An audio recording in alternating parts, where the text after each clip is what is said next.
Who was Napoleon Bonaparte? Napoleon Bonaparte, he was a military genius who eventually rose to become the Emperor of France and brought about almost the entire Europe under his control. So, in this chapter, we will be studying about the rise and downfall of Napoleon Bonaparte. He was born on the French island of Corsica in 1769. At the age of 18, he was commissioned as the lieutenant in the French army. Because of his military skills and his leadership qualities, he rose through the ranks of the army. By the age of 24, he became a brigadier in the French army. He conducted many successful military campaigns, and the starting point of his victory was in 1793 when King Louis XVI, who was the French emperor, he was executed and the monarchy was abolished in France. In the previous chapter, we learnt about the National Assembly, which was formed by the common people during the French Revolution, who in turn elected the National Convention on September 21, 1792 as the governing body. The main function of the National Convention was to provide a new constitution for France after the execution of Louis XVI, and the main motive behind the formation of the National Convention was to manage the financial crisis that was going on in France. But however, the National Convention failed to overcome the crisis, or we can say it failed to manage the national financial crisis going on in France. After the fall of National Convention, the Directory was established by Napoleon Bonaparte in 1795, which was a committee of 5 members who managed the affairs of France till 1799. Even the Directory could not solve the problem of financial crisis going on in France. But here came a major event. At this time, the other monarchies of Europe, they joined hands together to declare war against France. The French army now at this time depended on the military genius of Napoleon Bonaparte to defend itself, as he was one of the most able general of the French army during the French Revolution.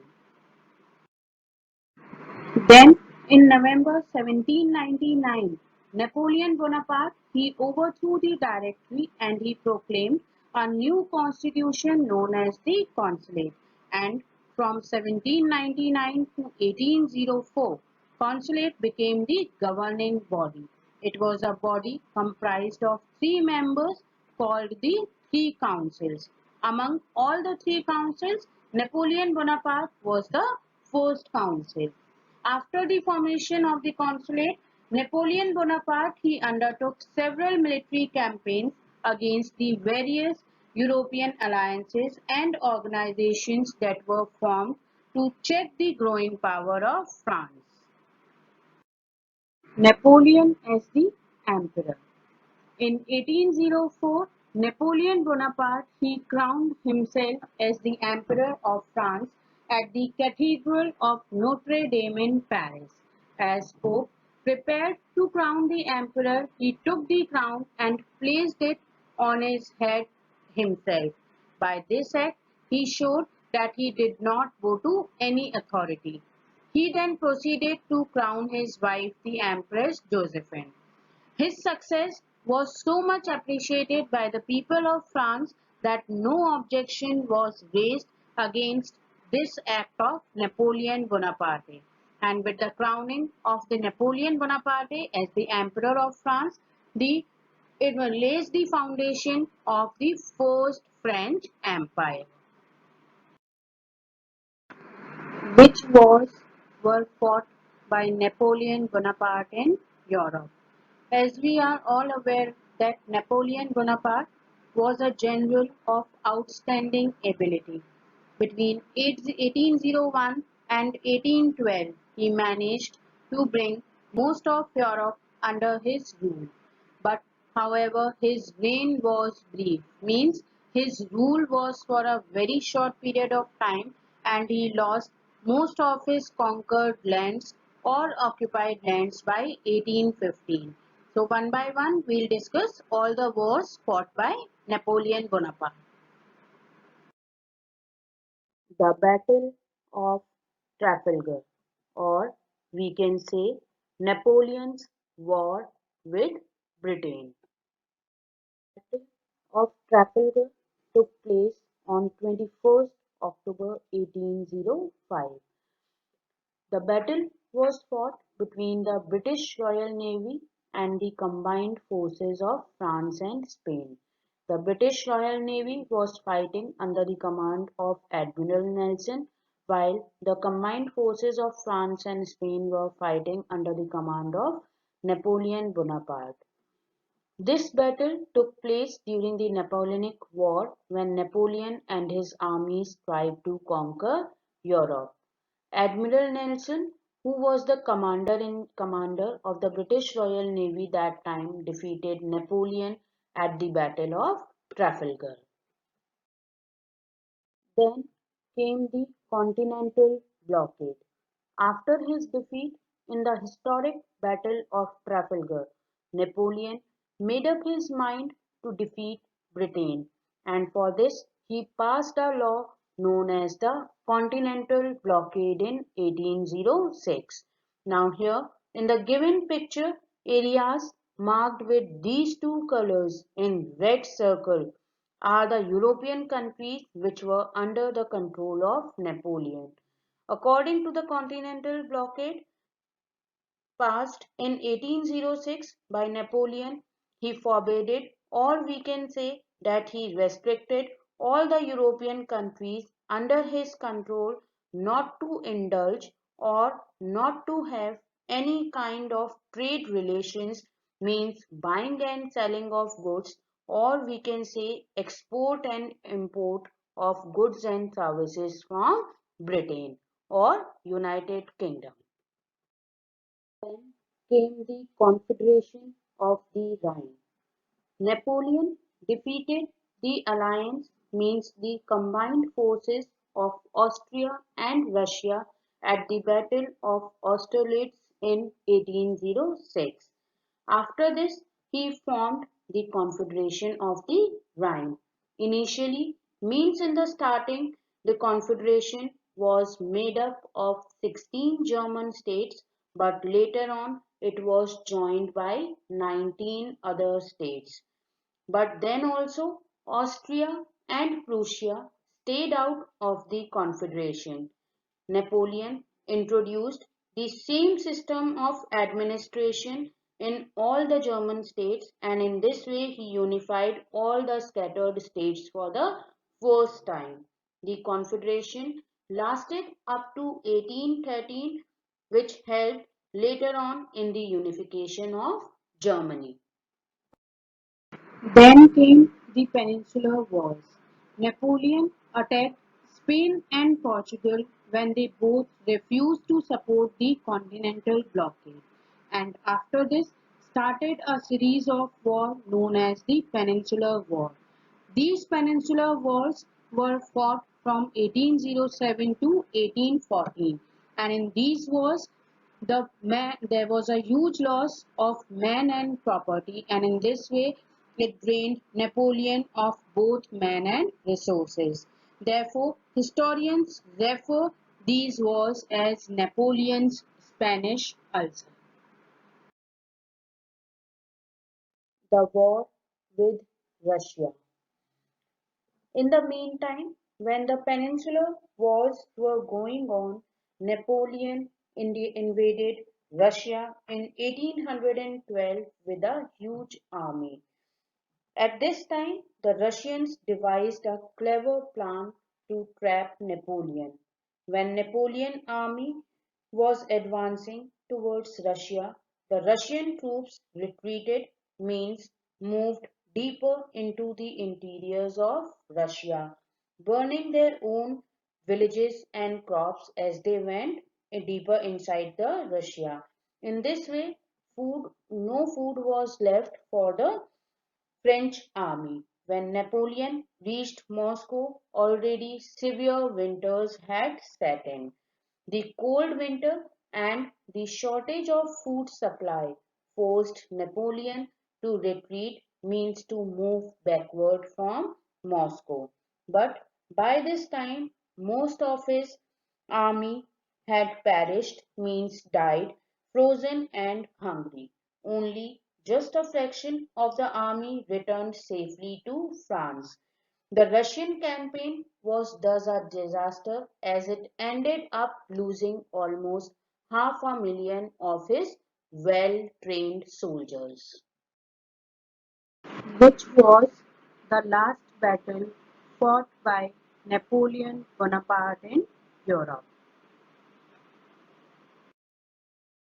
The last battle that was fought by Napoleon Bonaparte was the Battle of Waterloo, which was fought in 1815.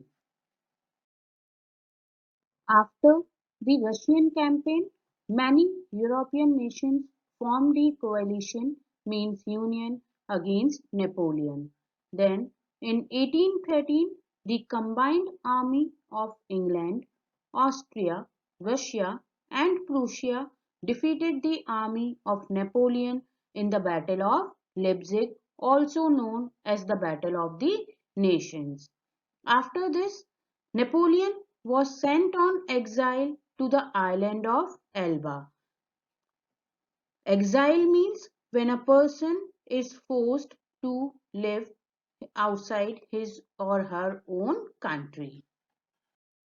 Very soon, Napoleon was able to escape, or we can say run away from Elba, and he reached France, where he ruled as an emperor for 100 days, and again he raised an army. At this time, there was a state of fear in the minds of the other European powers who thought that Napoleon would again increase his power and would take revenge of all the incidents that had happened with him in past. So the European powers, namely Austria, Prussia, Russia and England, they all came together in a coalition again and decided to fight a war against Napoleon.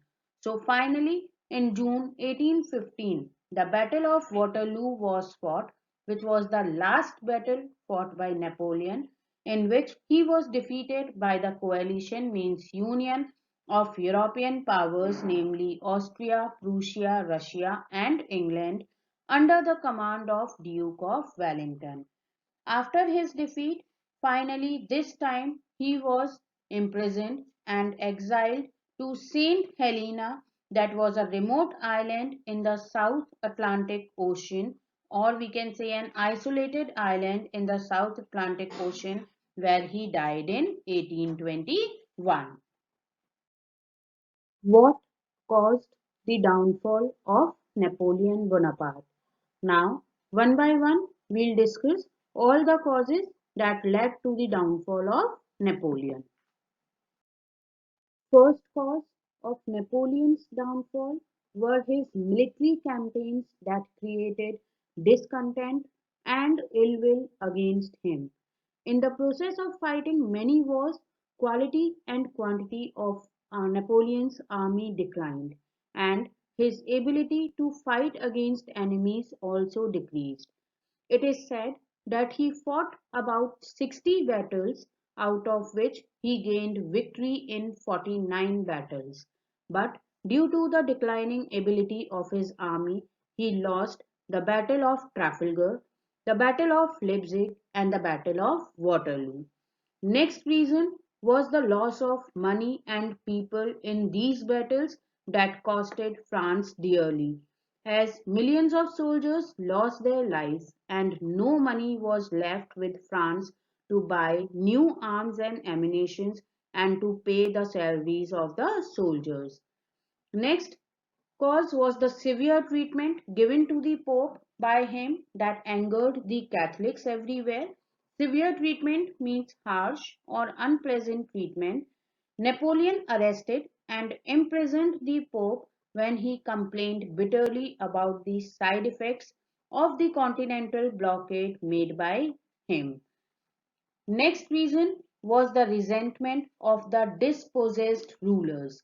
Dispossessed rulers means the rulers who were deprived of their properties, or we can say their properties were taken by Napoleon, and at the same time they were also deprived of many of the political arrangements made by him.